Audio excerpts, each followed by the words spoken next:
Okay, good morning.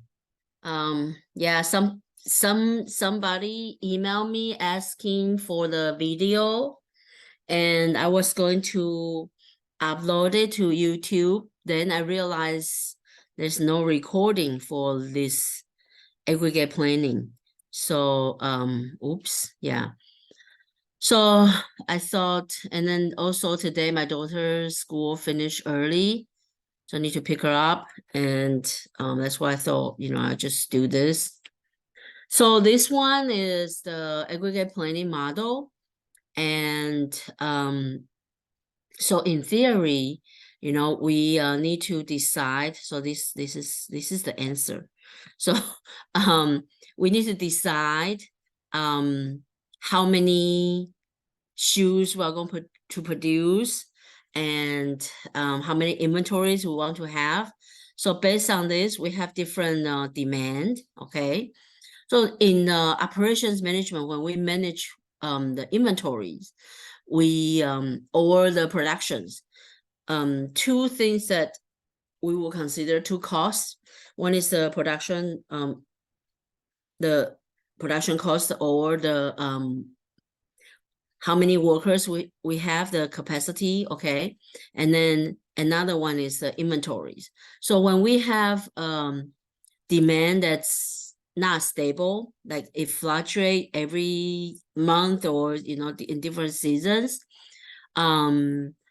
sometimes some companies, they would choose to have the same levels of employees, like here, the workers available, they will choose to have same levels of employees, then to pay inventory, and then to have some inventories for higher season.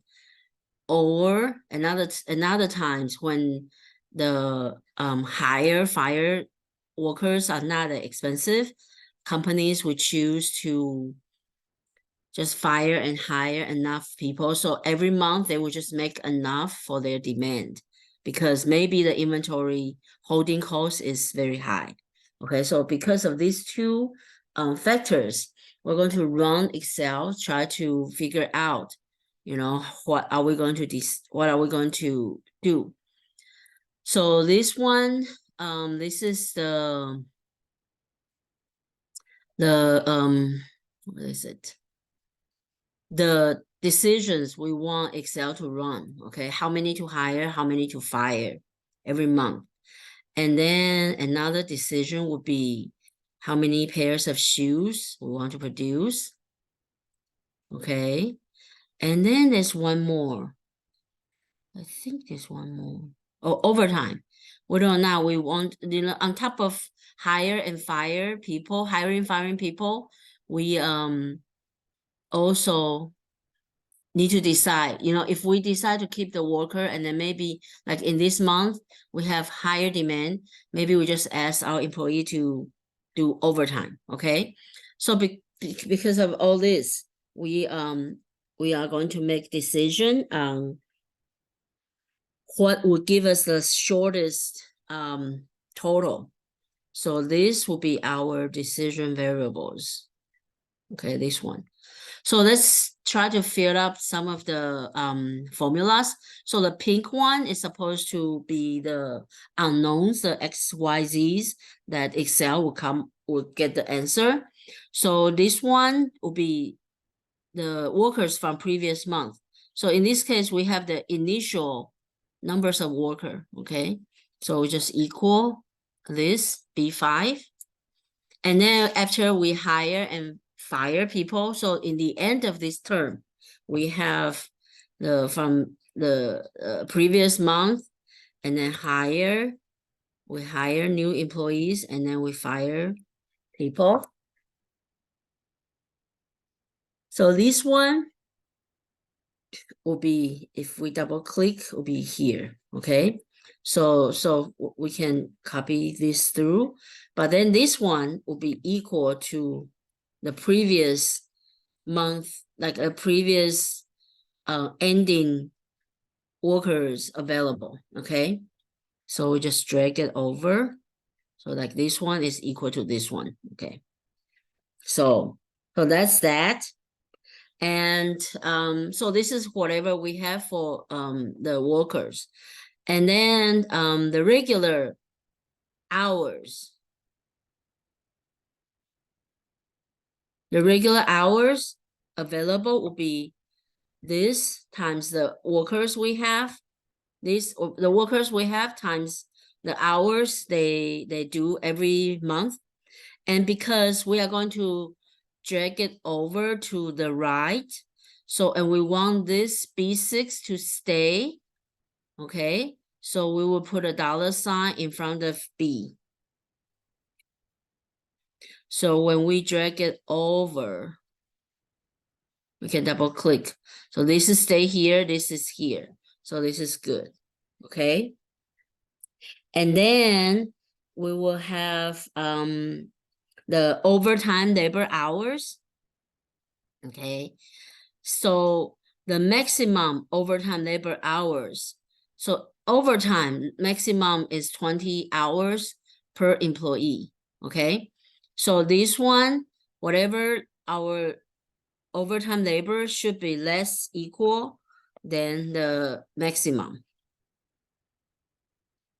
So this one will be equal to the numbers of employee we have times 20 hours. And then again, we want it to stay in B because we want to drag it over, right? We want to drag this over here. And if you double click, this is the numbers of worker available times the maximum overtime hours. And then we have the total hours of production. There will be regular hours plus the overtime hours that we are going to use. So this is the total hours of production. This number will change because of if we change this number and then if we have different numbers here, this number will be different. So the how many shoes we are going to produce is also, you know, will be run by the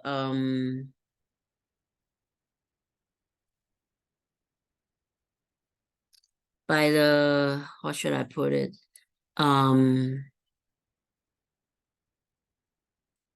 It depends on how many workers we have. So for one worker, they will make what is it? Labor hours. So 4 labor hours, it would take 4 hours to make 1 pair of shoes. Okay. So whatever hours we have, total hours of production divided by 4, that will be our capacity. Okay. So the shoes we are going to produce will be less equal than our capacity. Okay. And then the capacity should be equal to the total hours available, you know, the total hours of production divided by 4. Okay, and then again, this one, we want to put a $. So when we drag this over, this is here, okay? And then the inventory after production. So inventory after production will be like this one will be equal to whatever we produce, right? Equal to the initial inventory, which is 500 plus whatever we produce, okay? So this one should be greater, equal than our demand.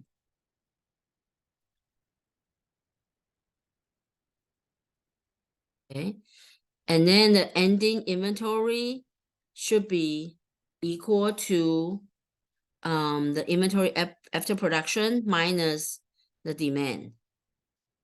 Okay, so this is for first one.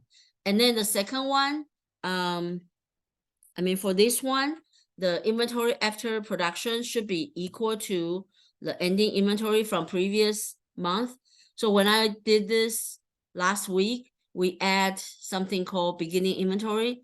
but you know, it's the beginning inventory is the same as the ending inventory from previous period. So we could do this way. So the inventory after production is the ending inventory from previous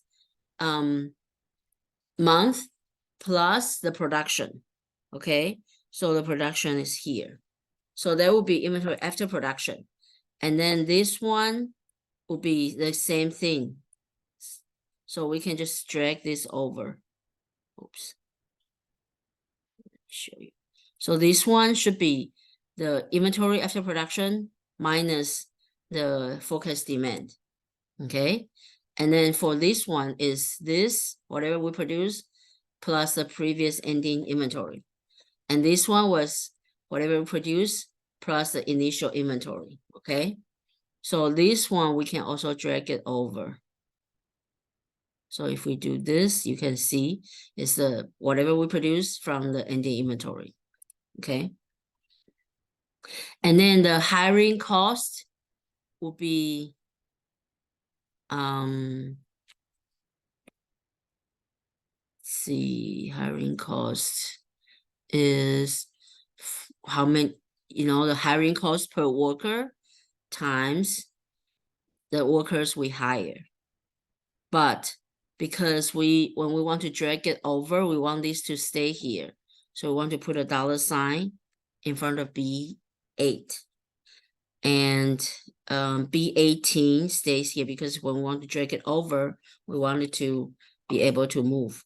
And then also because the firing cost is in the bottom. So when we drag it down, so you see here, this is A. So when we drag it down, it will go down to B9. Let me do, drag it down. So you can see, double click. So it's at the firing times the workers that we're going to fire. Okay. So we can select both and then just drag it over. So this will be the cost of firing and hiring. And then we have the regular time wages, which will be, what is it? Regular here times how many, this is per month. So how many laborers we have workers available. Okay. So that, but we have to put a $ here. So when we drag it over, see, it stays here and it stays here. Okay. And then the overtime wages will be equal to the overtime rate times the overtime hours, which will be run by, oh, sorry, one, we run by solver. So we put a $ in front of B again. So here, let's double click. Okay. And then drag it over. And then the raw material will be how many shoes we're going to produce times the raw material, which is here. And then again, put a $. And then drag it over. And then holding cost is the inventory time, the holding cost times the inventory, ending inventory. So I already put $ here, times the ending inventory, which is here. And then we can drag it over. Double click. So it's the same, in the same place. Good. So we can either calculate the total from here. Oops, sorry, this is Chinese. Okay, this is the total. Drag it down. And then this is the total.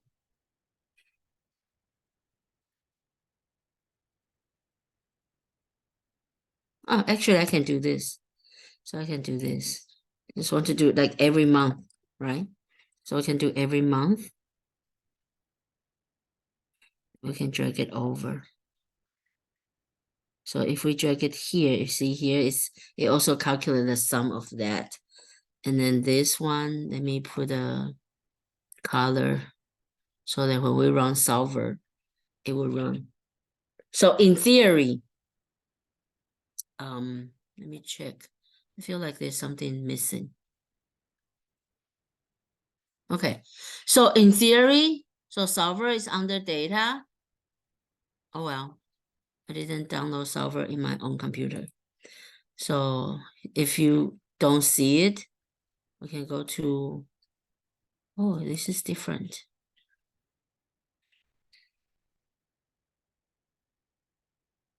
Oh, this is different than score. Maybe here, oh, home.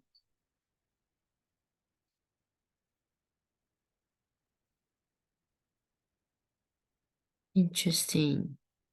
Where is solver? Options. Oh, under options. Under options, add-ins. So in the school computer, we just click that and then we will show. So here, oh, yeah, and then solver. Let me do it again because I did it too fast. So it's under options. And then under options, you can see add-in. And then here, manage Excel add-ins, click. So we can do this one and then, yeah, some other stuff. So after we do that, it should be under data. You see here, this is solver. So we have solver and we want to minimize this, the total cost by changing. So there are three, like you see three different pink areas. One has two rows. So you have to hold the control. Okay, like this, hold it, hold the control and then use mouse. So that's it. And then the hour constraint, oops.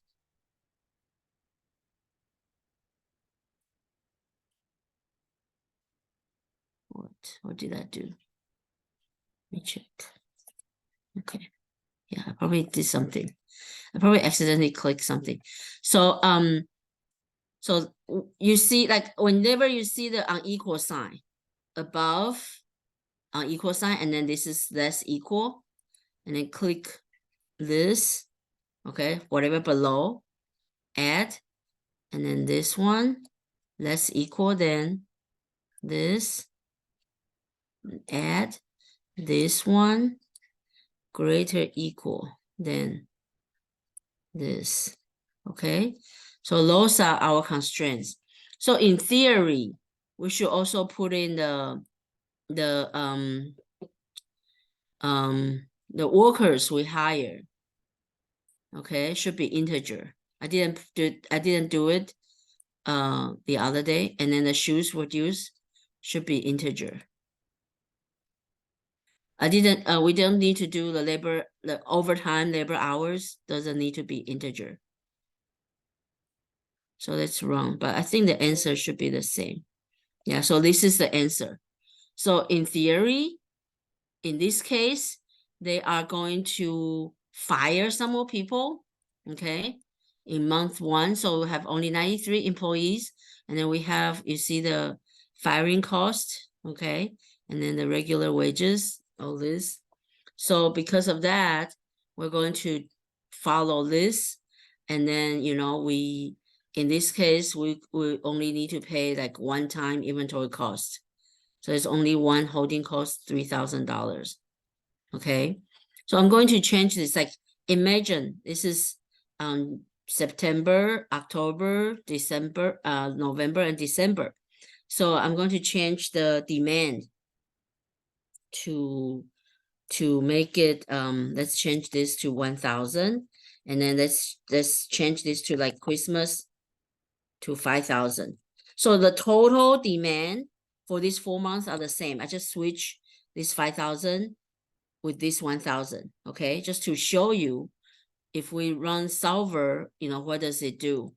So when we do solver again, it will change the number. So in this case, see, because our inventory cost is relatively low, it's only like $3 per pair. So in this case, they would produce more shoes in the beginning. okay, in the first 3 months in order to meet the high demand in December, okay?